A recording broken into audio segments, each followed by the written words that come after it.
ของเมาเฮ็ดให้เจ้าของเสียสุขภาพกายเสียสุขภาพจิตเสียเงินเสียทองเฮ็ดให้ขาดความเคารพนับถือเฮ็ดให้เด็กน้อยมันดูหมิ่นดูแค้นเฮาบ่แม่นคนโง่ปานนั้นเห็นบ่เฮาเห็นสภาพบุญเด่นๆอยู่จังซี่ไม่เป็นตาภูมิใจอะโยมคันสิเว้าเนาะคันบุญโยมบ่หลายเนี่ยโยมบ่ได้เกิดเป็นคนบ่ได้เป็นมนุษย์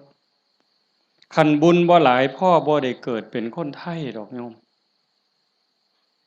บ่ได้เกิดในผืนแผ่นดินไทยบ่ได้เกิดใต้ร่มใบบุญของนายหลวงเด้บุญบ่หลายพ่อบ่ได้นับถือพระพุทธศาสนานับถือพุทธศาสนาแล้วบุญบ่หลายพ่อบ่ได้เกิดในบ้านที่มีวัดมีครูบาอาจารย์เอิ้นเข้าหาศีลหาธรรม